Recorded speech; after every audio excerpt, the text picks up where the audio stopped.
hacer esta venta y el proyecto pueda continuar. Caso contrario, el día de hoy no hubiera proyecto de irrigación. Entonces, ese era uno de los temas. Segundamente es buscar una venta directa a favor de una empresa vinculante a la concesionaria. También, como está estipulado en la ley marco de concesiones públicas privadas. Entonces ese tiene que ver con la segunda adenda. Y la tercera adenda es actualizar el área de concesión. El área de concesión para la primera etapa de Olmos de la venta de 38.000 hectáreas, cuando se hizo una rectificación de las medidas, había 39.000, pero que contemplaba áreas libres y áreas para un sembrío de reforestación. Entonces tenía que llegar a actualizar como una rectificación de las áreas. Y la cuarta adenda habla de incluir un área para el tema de la nueva ciudad de Olmos. Como todos los terrenos de concesión están en un fideicomiso, se tenía que hablar con la concesionaria para que nos libere un área para poder dejar libre para la nueva ciudad de Olmos, que son un aproximado de 3.900 hectáreas. Y en ese ítem también está la transferencia de condominio a favor del fideicomiso. Y la quinta adenda es definir y precisar los aspectos técnicos y contractuales vinculados a la titulación de la construcción y la puesta en operación de la línea de concesión. Entonces, el proyecto de irrigación estaba en plena construcción, y para que el proyecto de irrigación funcione necesitamos que tenga energía. Y nosotros hablábamos con ENSA, que es Electronorte, cuándo va a ser la inversión de ponerle energía para que este proyecto funcione, porque sin energía no hay un proyecto de irrigación tecnificado. Y ellos me decían que su plan de inversión estaba para el 2018, recién para este año. Entonces se buscó una empresa que haga una concesión. Como gobierno regional le dimos una concesión, como le corresponde las normas, hasta los 39 kVs, y eso nos aseguró que calce este proyecto con la culminación del proyecto de irrigación, y el día de hoy ya tengamos 24.000 hectáreas de tierras nuevas incorporadas. Entonces esas eran las razones porque como gobierno regional dimos una concesión a Covisac para que le dé servicios al proyecto de H2 Olmos de irrigación, y no esperar que ENSA su plan de inversión era el 2018, esperar que recién el día tengamos energía, no tengamos el día de hoy las 24.000 hectáreas incorporadas, y los inversionistas ¿cómo quedaban? Todo lo que hemos hecho es darle una solución a esta problemática. El tercer punto que nos toca a nosotros es también la participación en la suscripción de acta de trato directo. Como usted sabe, y es reconocimiento público de ustedes, cuando nosotros entramos a la gestión hubo una paralización de la obra en junio. Luego hubo otra paralización de la obra en septiembre, en agosto, por un problema de los talleres de roca que la empresa Odrich, que manejaba CTO, estaba pidiendo que se le reconozca una cierta cantidad que nosotros lo vimos no adecuada. Entonces era tomar dos decisiones: irse a una firma de un trato directo o irse a un arbitraje internacional. Y como el Estado es experto en las pérdidas de los arbitrajes, y además era un riesgo y con qué recursos el gobierno regional iba a pagar este arbitraje, firmamos un acta de trato directo. vinculante,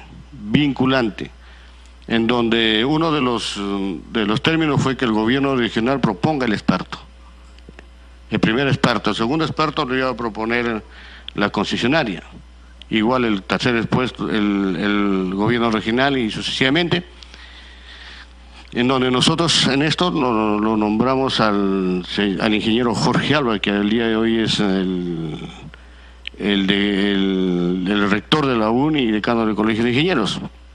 Luego de su informe, ellos pedían un prejuicio económico de 74 millones de dólares.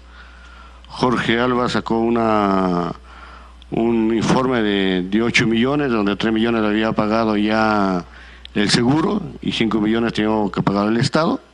Sin embargo, CTO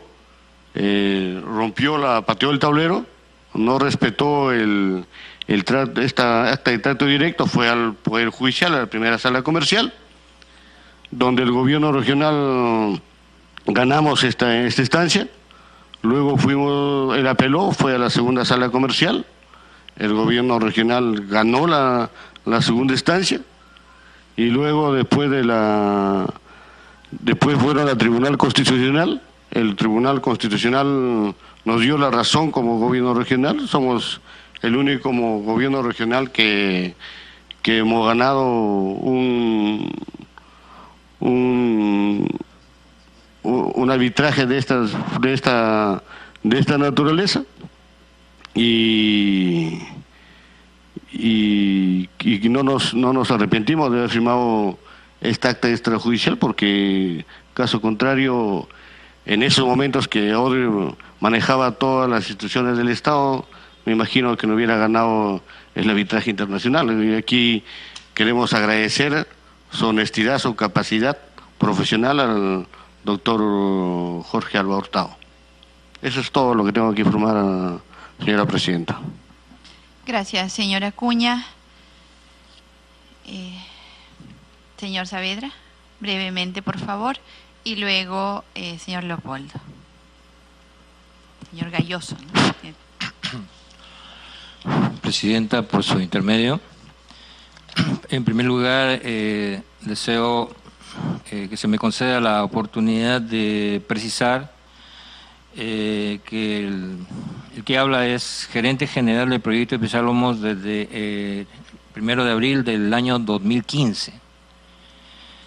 A la fecha he cumplido 3 años. Le digo esto porque realmente la comunicación ha sido dirigida a mí como gerente general, ¿no?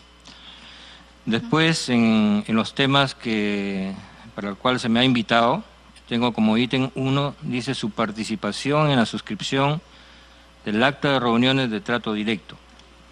Yo entiendo esta participación en la suscripción como, digamos, firma, ¿no? O sea, si yo he firmado o no estos documentos. La respuesta es que no he firmado ni el acta de transacción, el acta de trato directo, ni el acta de transacción extrajudicial. Tampoco hemos firmado la tercera adenda, si estamos hablando del ítem 2, ¿no?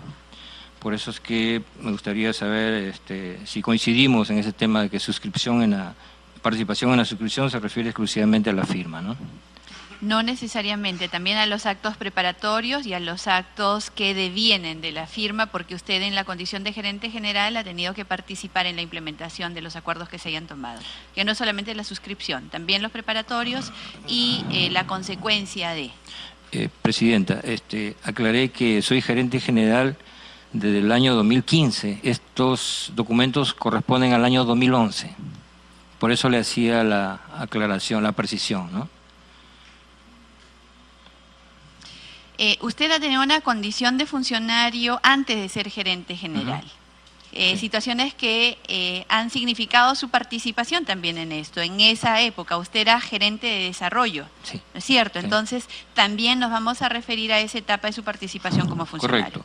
Y entonces ahí sí ha tenido usted conocimiento previo y obviamente de lo que se necesitaba en el hecho que usted ha mencionado, como es el acta de trato directo y también los demás hechos por los cuales está invitado. Correcto, hecha la aclaración, entonces... Ahora, permítame por favor, si la invitación se le ha hecho como gerente general es porque usted tiene un cargo vigente en este momento. Ya. Entonces, de lo contrario, hubiéramos hecho la descripción también de los cargos anteriores. Por eso es que hay en la citación todos los hechos en los cuales usted haya tenido conocimiento y o participación. Y obviamente usted ha tenido participación como funcionario en un cargo importante.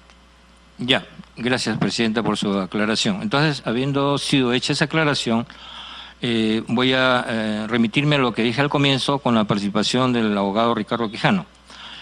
El PEOT es el supervisor, o sea, la entidad. Y en esa entidad hay gerencias, hay jefaturas que desarrollan ese carácter de supervisor. A nosotros como gerencia de desarrollo Olmos nos corresponde el tema técnico, exclusivamente, ¿no?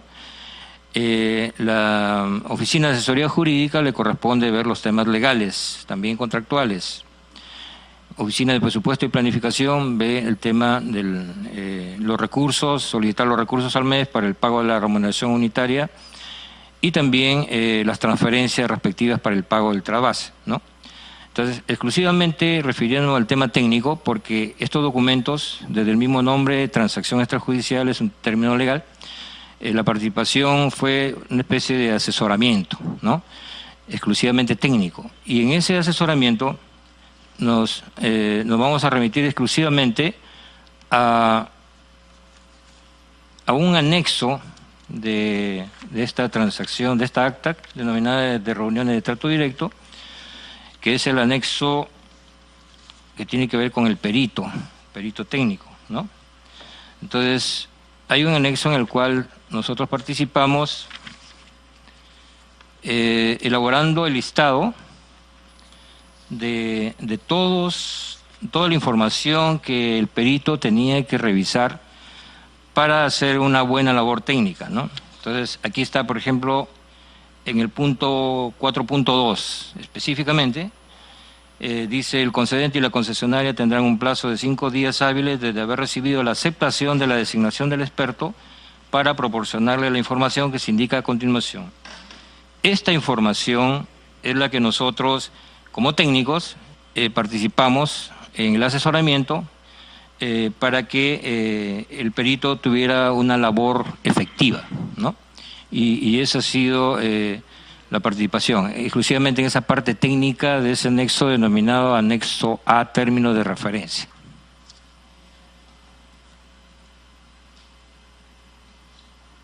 Gracias, Con eso concluyo mi señor gracias, señor Saavedra. Señor Gayoso. Muy buenos días, señora congresista, presidenta de la Comisión Multipartidaria Investigadora, señores congresistas, muy buenos días. Se nos pidió una hoja de vida y alcanzamos esta, donde se hace ver de que actualmente soy el gerente general del gobierno regional de Lambayeque y durante casi 4 años he sido gerente general del proyecto especial Olmos Tinajones. Y también buena parte de mi vida he trabajado como técnico en el proyecto Jequetepeque-Saña por todas las instancias hasta llegar a ser la cabeza de ese proyecto, donde ganamos también un juicio en las 3 instancias a la Asociación Gallito Ciego por 10 millones de marcos, que equivalen más o menos a 18 millones de dólares. Con relación a la invitación que se nos ha cursado, se me pide que informe sobre la suscripción de acta de reuniones de trato directo del 16 de septiembre de 2011, así como el acta de transacción extrajudicial. Es bueno mencionar como antecedente que cuando yo llegaba a fines de febrero del 2011 a dirigir el proyecto especial Olmos Tinajones, había una situación tirante con la concesionaria, que en buena cuenta era Odebrecht, donde en la gestión anterior, que terminaba el 31 de diciembre del 2010, ellos no habían entregado el informe de la consultora independiente que establece la cláusula 3.3 del contrato de concesión del trasvase. Y ante los continuos requerimientos nuestros, en junio más o menos del 2011 se nos alcanza ese informe. Y ese informe tiene un costo, desde luego, y tiene un plazo. El plazo dice que el consultor tenía que entregar en 5 meses el cálculo del perjuicio económico financiero. Sin embargo, el contrato estaba firmado el 28 de octubre del 2010 y lo entregan el 29 de diciembre del 2010, vale decir a los 2 meses. Entonces, eso hizo que nosotros entráramos en sospecha que la forma que ellos venían trabajando no era la correcta. ¿Y por qué? Porque de las continuas coordinaciones con el Ministerio de Economía y Finanzas hicimos que ellos asistieran al auditorio del PO con los consultores, que eran Carlos Urrunaga y José Luis Bonifaz. Y cuando nosotros le preguntamos a ellos por qué en su informe habían establecido que para ese primer grupo de eventos hablaban de 41 millones de dólares de sobrecosto y de 30 millones de perjuicio económico financiero, 71 millones en ese momento, cuando las obras estaban paralizadas en la perforación del túnel. Sobre los 30 millones prácticamente ya había un consultor financiero que había recomendado el MEF, que había hecho un recálculo de eso para ver cuántos años se podría prorrogar la concesión. Y sobre el tema de los sobrecostos de obra, que ha sido la discusión de cerca de 2 años con ellos, nos dijeron que ellos como economistas no tenían la explicación de ese cálculo y que el ingeniero que había hecho el cálculo estaba en el extranjero, en Centroamérica. Con mayor razón, nosotros nos pusimos fuertes, digamos, y quiero resaltar el apoyo del presidente y del vicepresidente regional en ese momento, y nosotros como gerente general del PO y el ingeniero Saavedra como gerente de desarrollo de Olmos, el doctor Quijano como jefe de asesoría jurídica, hicimos un equipo de trabajo muy compacto para luchar contra ellos, ¿no? Con relación al acta de transacción extrajudicial, que se realizó acá una semana en Lima en las instalaciones de la Dirección de Endeudamiento y Tesoro Público del MEF, llegamos al extremo al punto en que se tenía que designar un perito para establecer cuál era el verdadero monto que había que reconocer.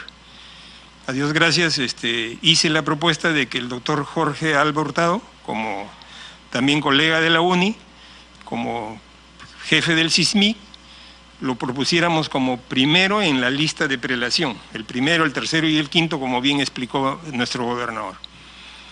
Entonces el perito hizo un trabajo concienzudo en el plazo que se había establecido en el acta de transacción extrajudicial, y a ese primer grupo de eventos que estaba más o menos hasta una fecha determinada, se agregó el segundo grupo de eventos, y para los 2 grupos de eventos él hizo un informe que de la concesionaria estaba reclamando 74 millones de dólares por el pago de sobrecostos de obra. Y el perito estableció que deducido el seguro solamente debía reconocerse 5.094.000 dólares. Todo eso fue comunicado a las instancias del MEF, a la Proinversión, etcétera, al Congreso, al Poder Judicial, a todo el mundo, ¿no? Hay pronunciamientos públicos que tengo a la mano del gobierno regional, del Colegio de Ingenieros, que avalaban nuestra posición, porque ellos, como bien explicó nuestro gobernador actual, ellos, lejos de respetar el acta de transacción extrajudicial diciendo que era vinculante y que eso era cosa juzgada, se fueron al Poder Judicial. En primera instancia, ahí también participé casualmente porque fin de año yo estaba de vacaciones en Lima, y el procurador que defiende los intereses del Estado me llama y me pide que lo acompañe a la audiencia donde se definía el tema de los sobrecostos de obra por los estallidos de roca al interior del túnel trasandino de Olmos. Y ahí se le explicó a los miembros de la sala lo que significaba el estallido de roca y cuál era nuestra posición. Y recuerdo exactamente que el presidente de la sala les preguntó a un grupo de 12 abogados que tenían ellos, que si era necesario que el perito estuviera en esa audiencia. Y ellos dijeron que no, porque era un tema netamente legal. Nosotros sustentamos la parte técnica, y sin embargo ellos, al perder en la primera instancia, se van a la segunda instancia, diciendo que como no estuvo el perito en la primera audiencia de la sala comercial, en esta audiencia de 26 de diciembre del 2012, entonces ellos fueron a la segunda instancia. A Dios gracias, nosotros también ganamos esa instancia, y como bien también explicó el gobernador, se llegó hasta el Tribunal Constitucional, donde le ganamos definitivamente el peritaje en base a los informes que había presentado el doctor Jorge Alba Hurtado. Eso es con relación al acta de transacción y las actas de reuniones de trato directo. Producto de ello, se hace la tercera adenda, donde se me pide también que informe al contrato de concesión de la construcción, operación y mantenimiento de las obras de trasvase. Es bueno explicar que para firmar una adenda como gobierno regional, primero se emite la opinión técnica y legal del PEOC, de sus áreas de gerencias de línea, la Gerencia de Desarrollo de Olmos, la Oficina de Asesoría Jurídica. Esos informes se elevan al Consejo Directivo del PEOC, donde se aprueban. Con esa aprobación del Consejo Directivo del PEOC se va al Consejo Regional, donde además de la opinión del Consejo Directivo del PEOC, va un informe legal del Gobierno Regional y eso se discute en una sesión ordinaria del Consejo Regional. En algunas adendas también se solicitan opinión a Proinversión, se solicita opinión al Ministerio de Agricultura, al Ministerio de Economía y Finanzas, y con esas opiniones, sean favorables o no cuando ya no es necesario, incluso hasta la Contraloría, se firman las adendas, ¿no? Entonces, ese es mi informe sobre la tercera adenda del contrato de las obras de trasvase. Con relación a la suscripción de la segunda, tercera, cuarta y quinta adenda, se sigue el mismo, para el proyecto de irrigación de Olmos, se sigue el mismo procedimiento, donde la Gerencia General del PO tramita las opiniones técnica y legal, va al Consejo Directivo, se aprueba, va al Consejo Regional, se aprueba, se solicita opiniones a las diferentes entidades del Gobierno Nacional para poder ser suscritas. Y ahí es bueno resaltar el tema de la segunda adenda del proyecto de riego, porque ya hubo una primera subasta donde se vendieron 19.330 hectáreas, en una segunda subasta se vendieron 8.670 hectáreas, pero no se logró subastar las 38.000, faltaban 10.000, ni se logró recaudar los 161,5 millones de dólares conforme lo estipulaba el contrato de concesión.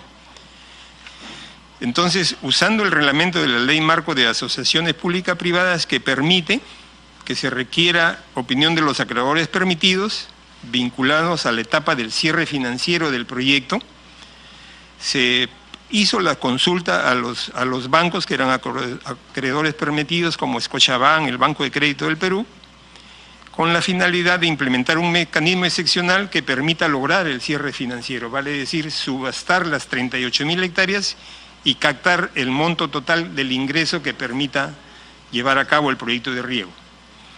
Entonces, en base a ello, se obtuvo ese mecanismo legal que ya se ha explicado para alcanzar la subasta exitosa como establece el contrato de concesión.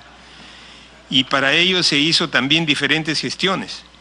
Ha habido acuerdo de Consejo Directivo del PO, acuerdo de Consejo Regional y solicitud de opinión al MEF. También vale recalcar que si no se lograba subastar las 38.000 hectáreas ni lograr el monto que se estipulaba en el contrato, la concesión caducaba. Y eso significaba que tendríamos un elefante blanco en el túnel trasandino de Olmos, donde había que pagar, de acuerdo al contrato de trasvase, 32 millones de dólares cada año sin poder tener los beneficios que actualmente tenemos. A la fecha se han generado cerca de 150 millones de dólares como IGB. Hay 24.000 hectáreas sembradas que ningún proyecto de irrigación en la costa del Perú se ha obtenido en 3 años. Y hay puestos de trabajo que también directa e indirectamente se han generado principalmente para gente de la zona. Entonces, yo creo que la participación nuestra en estas dos concesiones ha sido, yo creo que de repente, como lambayecano, el orgullo de tener esos proyectos en marcha, anhelado por más de 80 años a nivel nacional, y creo que eso sería mi participación en esta oportunidad. Muchas gracias, señora presidenta. Gracias, señor Galloso. Señor Acuña. Sí, también para de repente ampliar un tema para la subasta de las tierras, nosotros hicimos una carta al gobierno central para que ellos puedan comprar a 10.000 hectáreas a través del Ministerio de Agricultura. Le mandamos una carta al Banco Mundial también para que puedan comprar las tierras, incluso a la CAP, y la respuesta fueron negativas. O sea, pues nosotros sí le mandamos la carta al gobierno central para que el gobierno central asumiera el compromiso de comprar estas 10.000 hectáreas para que la subasta sea exitosa y ellos puedan venderlo como ellos mejor les pareciera, pero tuvimos una respuesta negativa porque era un contrato de concesión. Gracias, señores Acuña, Saavedra y Gayoso. Se ofrece el uso de la palabra a los señores congresistas que deseen formular preguntas. Congresista Víctor Andrés García Belaunde. Caramba, Presidenta, escuchando al gerente general, diríamos que han hecho una gran hazaña, ¿no? Lo cierto es que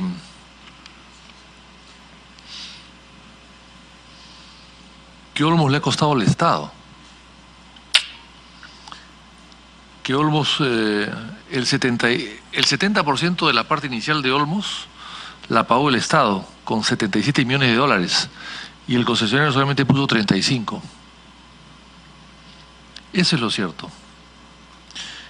Y después todo ha sido gracias al Estado, a Kuczynski, etcétera. El Estado Odebrecht ha conseguido dinero a través del Estado, con garantías del Estado. Claro, todo eso es cuando el señor Acuña aún no había llegado, es cierto. Pero también es cierto que el proyecto se modificó. El proyecto eran 200.000 hectáreas originalmente, 200.000 hectáreas. Y había una hidroeléctrica que iba a dar a luz para 4 o 5 millones de peruanos, con una altura de 85 metros. La altura actualmente solamente es 42. No puede haber ahí una hidroeléctrica, es muy poco espacio. Y ese proyecto se modificó y al final quedaron solamente 38.000 hectáreas. O sea, decir que es un gran triunfo, bueno, relativo, ¿no? Porque el tema son 200.000 hectáreas, se ha reducido. Y el asunto es que vamos a pagar al final, entre el costo del túnel y los adicionales, cerca de 700 millones de dólares. ¿Por qué? Porque está el precio del agua. Y el precio del agua, ahí está. La trampa en Odebrecht, en Olmos, entre otras cosas, es el precio del agua. Es la tarifa del agua. Y el pago que tiene que hacer el Estado durante 16 años. Creo que es 16 años. Entonces uno multiplica ese precio del agua. ¿Cuánto le paga actualmente Olmos a Odebrecht Olmos a Odebrecht? 26 millones de dólares al año. Salvo que me lo puedan ratificar. De repente mis cifras están mal. Y entonces, y las adendas son parte del negocio. La trafa y las incorrecciones de los contratos de Odebrecht y de muchas empresas del Club de las Construcciones es las adendas. Las adendas cambian la condición del contrato inicial. Y lamentablemente ustedes han aceptado eso. Y entonces, yo quisiera hacer algunas preguntas, presidente, para que no se sientan tan victoriosos con un contrato mal hecho, carísimo y mutilado. El contrato de concesión se otorga el 5 de diciembre del 2010. Se flexibilizó, se relajaron los requisitos del contrato referentes a la promoción de la subasta de tierras y el precio, sobre todo el precio de la tarifa por metro cúbico. La pregunta es, el 5 de diciembre de 2010, la nueva administración aquí presente entró en enero del 2011.